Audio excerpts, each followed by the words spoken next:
I heart you.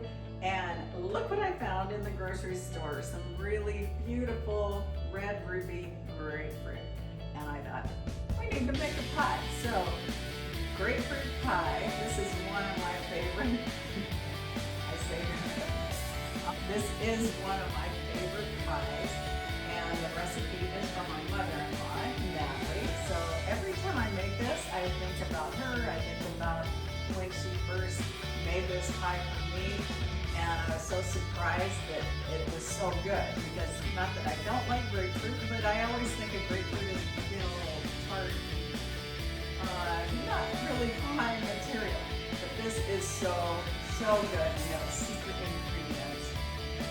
Stay tuned, you'll see what it is. Let's start baking. So today, instead of making a 9-inch grapefruit pie, I found these super cute little mini pie pans. And I thought, I think I'll make a lot of, hopefully 12 mini grapefruit pies. I don't really know at this point how much crust that is going to entail, but I'm going to do a double crust butter crust. All right, let's go. First, I'm going to put in 2.5 cups of flour, and then I'm going to put a teaspoon of salt, teaspoon of sugar, in the food processor. Okay, then I'm going to whirl it around just to get it all mixed up really good. A cup of butter. And okay, so I'm going to just pulse it, try to get that all incorporated. I've got the ice water. Depending on our weather, most of the time it is, I like to go 2 tablespoons at a time.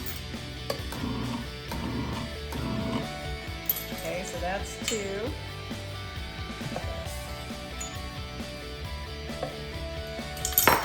This is 4.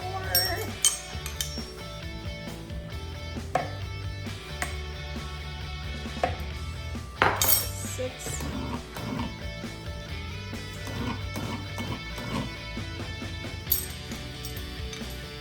Could be 7 tablespoons, and I will check and make sure that usually we are so dry here that I always end up putting an 1/8 tablespoon of ice water in. So just check your flour mixture. You don't want it too wet, you don't want it too dry. Okay, so when I can reach in here and give it a good squeeze and it sticks together a little bit, then I know that I kind of just go by feel. So this still feels, it'll work. Still, since I have not made this size of pie before, I was going to use a cupcake, like a large cupcake pan to do my mini pies, but when I saw these, I just thought they were so darn cute that we're going to have to try it. This is the 6-inch circle right here, that first circle we see. So I'm thinking that probably would work, because this is kind of shallow. So we'll try that. 6 inches, maybe I might go just a little bit when I start rolling this out and cutting it up. Okay, so I'm gonna just dump this flour butter mixture onto my rolling surface. Since I'm not making a top crust, bottom crust on this, it really doesn't need to be equal. I'm just going to divide it in 2 just to make it easier to roll out. I just kind of scrunch it in together. We'll put just a little flour out here so it doesn't stick. Put a little flour on my trusty rolling pin.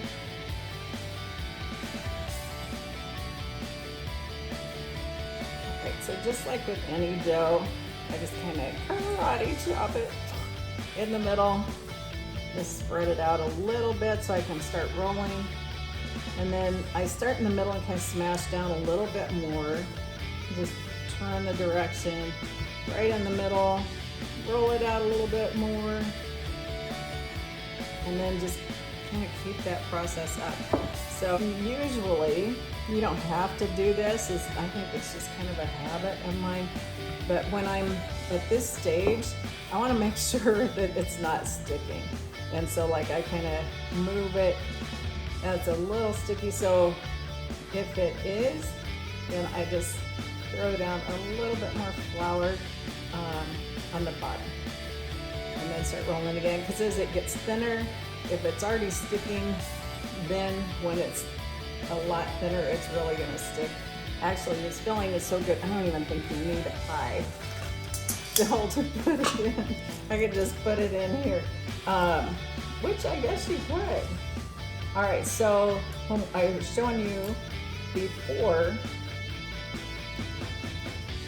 with this side. This was just a little bit bigger than the circle. So I'm just totally eyeballing this like I do everything. I don't usually measure stuff or take much time doing that. I just like to get on with it. Okay, so pick this up. Let's see. Okay, I really like the way these are, they kind of flare out. So we've got one down.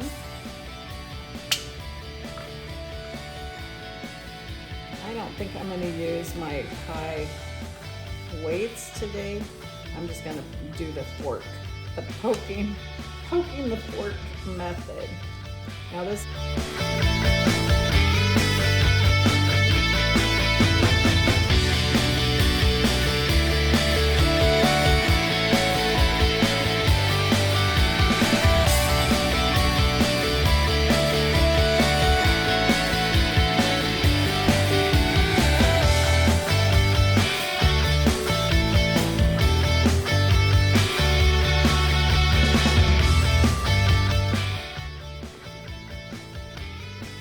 So I ended up with 11 instead of 12.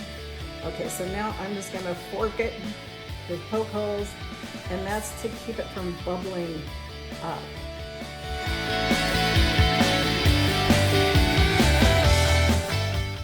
Okay, now that they are totally forked up, I am gonna put them in the oven to bake at 425, just to brown and bake these crusts. So I've got a baking sheet. I'm just gonna slide these off like magic. Ta-da!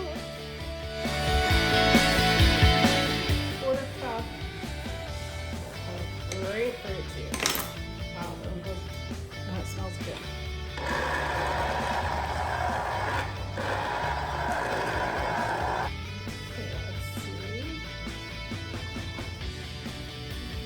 So I'm going to put the quarter cup of grapefruit juice in with the 32 marshmallows. We're going to cook it on the stove until all the marshmallows are melted, and then we'll cool this mixture.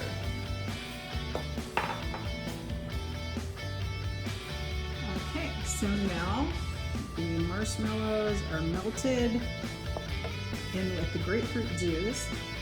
The pie shells are baked and they are cooling. Grapefruit ready. So I made 2 cups. I'm using 2.5 large grapefruits, and probably will cut open another one. So what I like to do is just section this off with a grapefruit knife. I've stabbed myself through the bottom of this. And sometimes I do this first and just catch all the juice. And okay, so I get my grapefruit spoon and just start getting all the good pulp out. Now I've made this grapefruit pie also with the jars of grapefruit that you can buy in the grocery store, and it tastes really good too. I mean, there's really no way this can go wrong. Now this is the one I was juicing before, so I'll just finish getting some of this.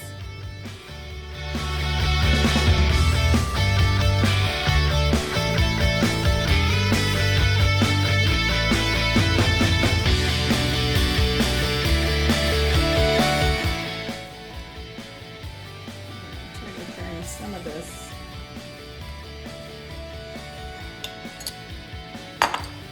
I'll just mash this up a little bit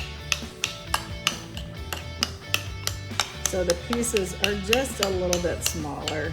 Oh, everything's cooled down. The pastry is cooled. The melted marshmallow, this is cooled down. So we're ready to just put the filling together. So I have a cup of cream, whipping cream. I'm gonna whip this up and then fold in the grapefruit and the marshmallow mixture. The cream is all whipped up. All right, so I'm gonna add in the cooled marshmallow grapefruit juice mixture. Stir this together. So it gets kind of liquidy, but it all sets back up once you put it in the refrigerator. So you can see those pretty ruby red grapefruits. Kind of loses a lot of its color. And here when I put this into the mixture, I kind of just give it a little squeeze to get some of that juice to stay in the bowl, so it won't be quite so juicy.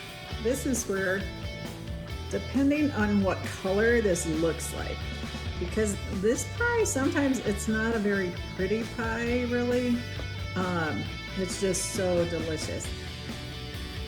And so sometimes, just depending on what I want it to look like, I've added at times maybe a drop of orange food coloring or pink food coloring if I want the pie to have a different look to it, like just to make it look kind of more scrumptious. But I really like the way this is looking today. So it's kind of an ivory, and you can see the grapefruit pieces, and I kind of like that because of how I want to decorate it this time. Okay, so we're going to fill the shells.